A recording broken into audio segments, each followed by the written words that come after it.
A Roman emperor laid out in gold, sealed inside a marble box, the lid soldered shut with lead. The whole city thinks he's dead. He isn't, or so later stories claim.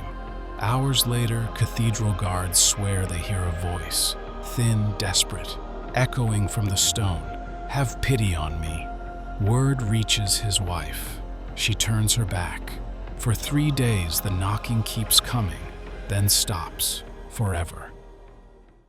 Today, we're unpacking the emperor who, according to medieval chroniclers, supposedly woke up inside his own tomb and was left there on purpose. Most modern historians think the story is legend, but it won't die. They all agree on one thing. The Empress refused to reopen that sarcophagus. So who was this ruler?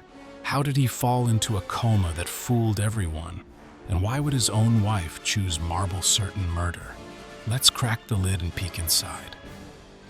Zeno, born around 425 in the hills of Isauria, today's southern Turkey, was a backcountry kid who learned to fight before he learned fluent Greek. To Constantinople's silk-robed elite, he always looked like a hillbilly with a funny accent. But he had timing. He rose through the army under Emperor Leo I and, plot twist, married Leo's daughter, Ariadne. Suddenly, the mountain boy had a claim to the throne. In 474, her son from an earlier marriage briefly became co-emperor, but when the boy died, Zeno ruled alone. The capital howled. A barbarian on the throne. Rebellions flared. Bishops schemed. But Zeno clung on for 17 stormy years. He bribed, he bargained, and even persuaded the Ostrogoths to march off to Italy. By spring 491, he had outlasted most rivals, until a sudden collapse ended it all. At first, Zeno and Ariadne looked like Constantinople's ultimate power duo. He commanded the armies. She embodied the bloodline. Ariadne wasn't window dressing. She influenced church appointments and public life. But chemistry soured. Zeno escaped on long hunts. Ariadne complained about his drinking and his favoritism toward fellow Isaurians. Love cooled into politics. If Zeno died, she, not he, would shape the next succession. Keep that in mind. It echoes in the tomb later. Easter week, 491. Zeno staggered during a service, doubled over, and collapsed. Accounts vary. Some blame illness, others a seizure, or simply a hard night of drinking. Whatever the cause, doctors declared him dead that evening. In an age before reliable medical checks, comas or seizures could look like death. His body was dressed in imperial robes and placed in a porphyry sarcophagus inside the Church of the Holy Apostles. Workmen sealed the lid with molten lead to protect it from looters. Outside, the city mourned. Inside, according to legend, the emperor was still alive.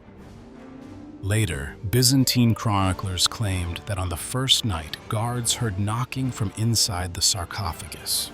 They told officials. Word reached Ariadne, but she dismissed it. The story goes that the knocking grew into hoarse cries. "Have pity on me."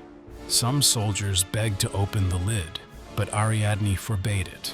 On the third day, the noise stopped. Silence returned. Whether anyone truly heard those sounds is unknown, but the legend insists Zeno died not once, but twice. What we know for certain is this. Zeno's death left the throne vacant, and Ariadne acted quickly. She chose Anastasius, a senior palace official known for his competence, and within weeks married him to secure legitimacy. The Isaurian faction tied to Zeno lost its grip on power, and Ariadne shaped the future of the empire. Here's the truth. The buried alive story doesn't appear in contemporary accounts. Chroniclers writing centuries later introduced it, perhaps as gossip or political slander. Modern historians lean towards Zeno dying of natural causes and being buried normally. Still, the tale stuck because it was plausible. Premature burial was a real fear in antiquity, and ruthless court politics made Ariadne an easy suspect in the public imagination. Even in the 1800s, people feared waking in coffins, so much so that safety coffins with bells and air tubes were invented. Zeno's story plays right into that primal terror, alive, screaming, unheard. And it warns that in politics, when a ruler's death is convenient, few stop to double-check. Why does this 1,500-year-old rumor still grab us? Because it's the ultimate horror, locked in the dark, betrayed by family, forgotten by history. Short, shocking, and easy to retell, perfect for a story that never dies. So here's the bottom line. Zeno, the Isaurian outsider, ruled for 17 years before collapsing in 491. His burial is fact. The cries from the tomb are legend. Ariadne did choose Anastasius as successor and married him soon after. Whether she ignored a living husband or just inherited a convenient rumor, the tale has haunted history ever since.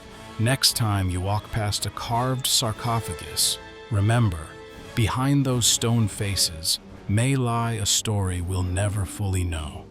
Zeno's screams, if they ever happened, are long gone, but the warning remains. In the halls of power, death and rumor often look the same. Like the video if it gave you chills. Subscribe for more untold stories, and share it with a friend who thinks history is boring. Let's see if they still do after this.